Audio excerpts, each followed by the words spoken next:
நீங்க அந்த ஒரு டயலாக் எழுதுனீங்கல்ல, காடு இருந்தா எடுத்துக்கிடுவானுங்கன்னு. அது எழுதுறதுக்கு என்ன சார் ஒரு காரணம்? இல்லை, அதுக்கு காரணம் கல்வி தான், வேற எதுவுமே கிடையாது.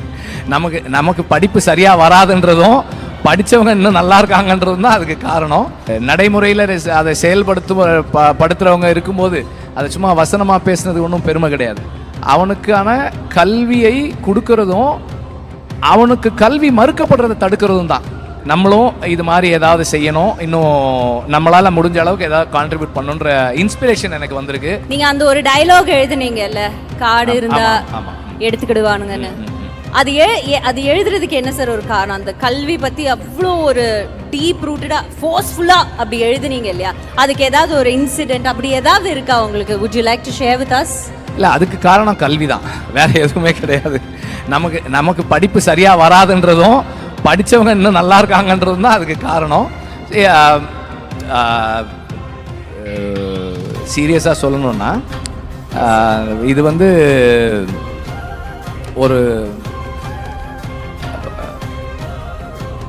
ஒருத்தருடைய ஒரு தலைமுறையை நாம் அடுத்த கட்டத்துக்கு நகர்த்தணும் அப்படின்னா அவனுக்கான கல்வியை கொடுக்கறதும் அவனுக்கு கல்வி மறுக்கப்படுறதை தடுக்கிறதும் தான். அது ரொம்ப முக்கியமானது. ஸோ அதுதான் அதுக்கான இன்ஸ்பிரேஷன்.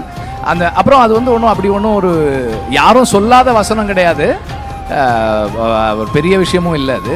ஏன்னா இப்போ நடைமுறையில் அதை படுத்துறவங்க இருக்கும்போது அதை சும்மா வசனமாக பேசுனது ஒன்றும் பெருமை கிடையாது. அதனால thank you sir, thank you so much. Thank you and thanks a lot for having me here. And இங்கே ஒவ்வொருத்தருடைய சக்ஸஸ் ஸ்டோரி பார்க்கும்போதும் எனக்கு ரொம்ப டச்சிங்காக இருந்தது.